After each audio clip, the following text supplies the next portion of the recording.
Hello guys, good morning. Welcome back to my channel মিষ্টি official. কেমন আছো সবাই? আশা করছি সবাই ভালো আছো, আর আমিও মোটামুটি ভালো আছি। কদিন ধরে শরীরটা একদম ভালো যাচ্ছে না, সারাদিন ঘুমিয়ে থাকি বলে ব্লগ বন্ধ। শরীরটা এতটা খারাপ যাচ্ছে। তার সাথে তোমাদের কাছে যে শেয়ার করেছিলাম যে আমার 7 বছরের স্বপ্ন পূরণ হবে, তো তার জন্য তো এক জায়গায় যাওয়ার কথা ছিল, বাট যাওয়াটা বন্ধ হয়ে গেলো যেহেতু শরীরটা ভালো না তার জন্য।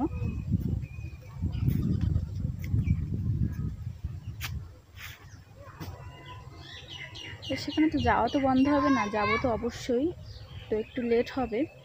তো চাইছি ভিডিওটা আবার কন্টিনিউ করতে, কিন্তু কী বলতো, শরীরটা ভালো না থাকলে তো এমনি কিছু ভালো লাগে না। তারপর শর্ট ভিডিও কিছু করি, ব্লগ ভিডিওটা অত করে ওঠা হয় না। তাহলে চলো আজকে তোমাদের সাথে আমি শেয়ার করি আমি সারাদিন কী করছি। তো সকালবেলা তো দাদাভাই কাজে চলে গেছে, যাওয়ার পর আমি আবার ঘুমিয়ে পড়েছিলাম। এই একটু আগে উঠে ঘরে কাজটা করে ব্রাশ নিয়ে মা বললো যা হেঁটে আয়, শুয়ে থাকি সারাদিন। তো চলো, তো হাঁটতে আসলাম, ভাবলাম তোমাদের কাছে একটু শেয়ার করে দিই। আসলে খুব সুন্দর হাওয়া। সকালবেলাটা ঠিক আছে, কিন্তু দুপুরবেলা তো না একদম টেকা যায় না, এতটা গরম, সহ্য গরম। সবাই জিজ্ঞেস করবে এখানে যে শরীর খারাপ, কিসের শরীর খারাপ। তো আমি কিন্তু সহজে অসুস্থ হই না, বাট যখন অসুস্থ হয়ে পড়ি তো তখন একদম মানে নাজেহাল অবস্থা হয়ে যায় আমার। সহজে কিন্তু আমি অসুস্থ হই না। বছরে ঠিক নেই, দু একবার হয়তো হয় শরীরটা খারাপ, তাও বেশি হয় না। বাট যখন হয় তখন আমার অবস্থা পুরোটাই খারাপ হয়ে যায়। আর দেখেছো মুখের কি অবস্থা, সারাবাই তিল উঠে ভর্তি হয়ে গেছে একদম।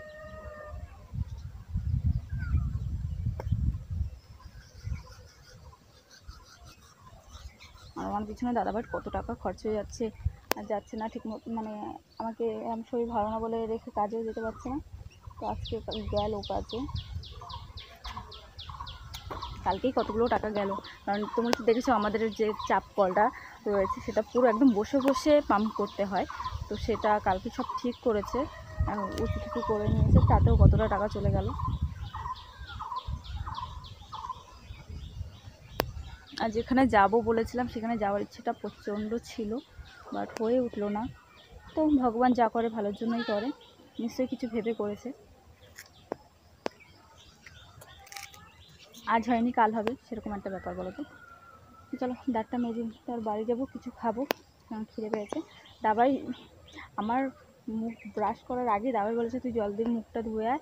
মুখ ধুয়ে এসে দাবাই সকালবেলা ভাত খেয়ে গেছে, আমাকে খাইয়ে দিয়ে তারপরে গেছে, আমি আবার তারপর ঘুমিয়ে পড়েছি।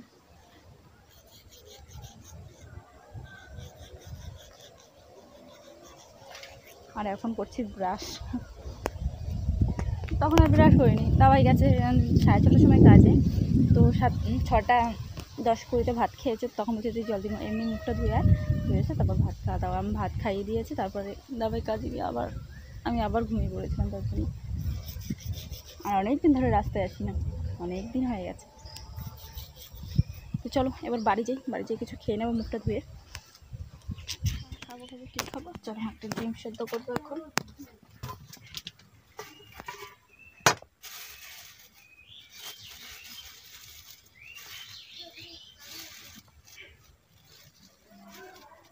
এই যে ডিমটা এখন সেদ্ধ করবো।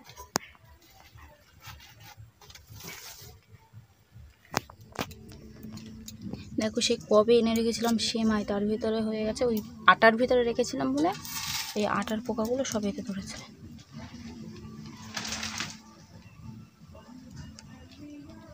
চাউমিনগুলো রয়েছে, সেমাই রয়েছে, এগুলো সব ঢেলেছে। এবার রোদ দিয়ে তুলতে হবে, পোকাগুলো চলে যাবে সব না। এত রোদুরে তাপ তো একদিন এসেই মরে যাবে সব।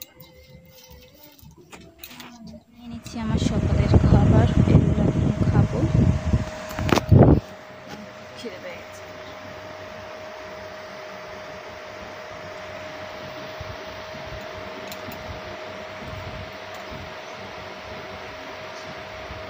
মাকেও দিয়েছি, মা খাওয়া হয়ে গেছে।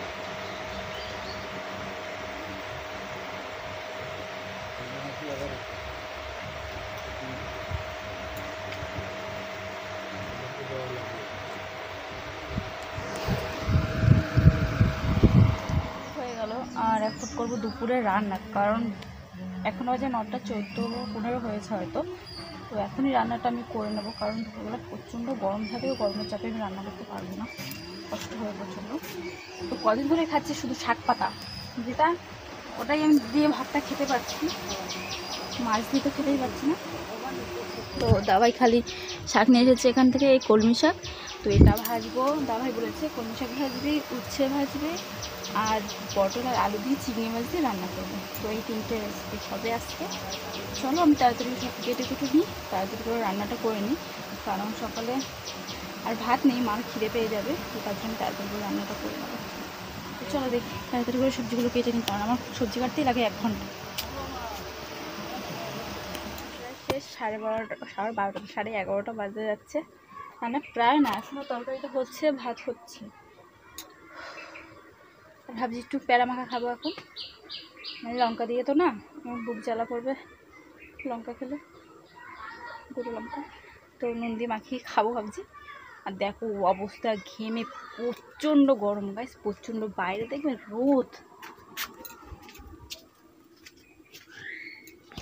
দেখো ঠাঠা করছে রোদ একদম।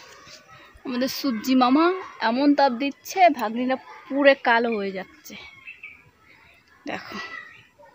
আর এখান থেকে তো পুরো আমরা মাটি দিয়ে ভরে দিয়েছি, কারণ বৃষ্টির সময় পুরো আঁটু পর্যন্ত জল আমাদের এখান থেকে ডাঙাতে হয়। মাটি তো কিনে ভর্তি করে দিয়েছি।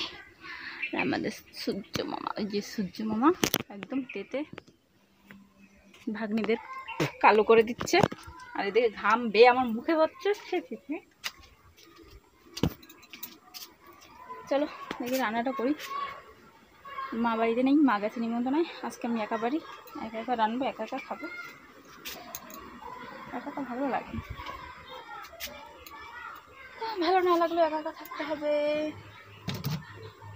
চলো এখন বাড়িতে যাচ্ছি, 6টা কোনো বাজেনি, 20 মিনিট বাকি আছে। আর আমি এখন আমাদের এখানে হাঁটছি। দুপুরবেলা খাওয়া দাওয়ার পর আর ভিডিও করা হয়নি, দাবাই চলে এসেছে 12টার সময়। এতক্ষণ ধরে বই দেখছে শুরু, ফোনে ডাকছে তো উঠছে না। আর দেখবে আমাদের লঙ্কা গাছে লঙ্কা হয়েছে, টানটানা। এই লঙ্কাগুলো বেশি দিন লাগবে না, পেকে যাবে সব, কালো কালো হয়ে যাচ্ছে কেমন।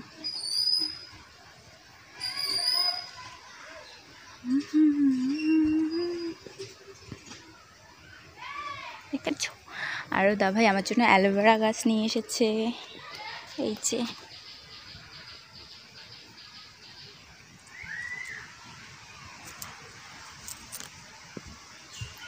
জানি গোলাপ ফুল গাছটা এত কত বড় হয়ে গেছে, ফুল ধরেনি এখনো। দেখি একটু খাবার খেতে খেতে ইচ্ছে করছে, খাই। দাদাকে বলি দেখি কিছু এনে দেয় নাকি।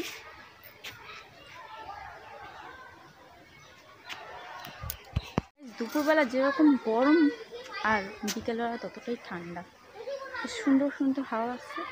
দুপুরবেলাটা যদি এরকম থাকে তো তা অতটা কষ্ট হয় না, বাট দুপুরবেলা এতটা গরম দেয় যে গরমের এসে আমি ব্লক করাই ভুলে গেছি, মানে গরমে আর পাচ্ছি না, তোরা হাঁপিয়ে উঠেছি। এই ক্রিমে বোধ হয় আমি দাদাভাইকে বলছিলাম যে ভাবছি তো এই ক্রিমের তেল দিয়ে ডিম ভেজে নিই, ডিম ভাজা হয়ে যাবে। সুন্দর সুন্দর হাওয়া আছে, আর আমাদের এখানে রাস্তায় আরও সুন্দর হাওয়া, এখানে লোক ভর্তি হয়ে যায় একদম গরমের দিকটা। আমাদের বাড়িও এবার আসছে, কারণ বাড়ির গাছপালাগুলো সব কাটা হয়ে গেছে না, তার জন্য একটু হাওয়া আসছে।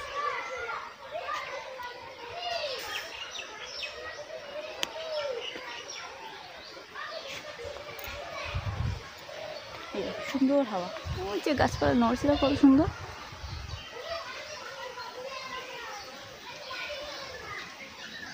একদম সুন্দর হাওয়া।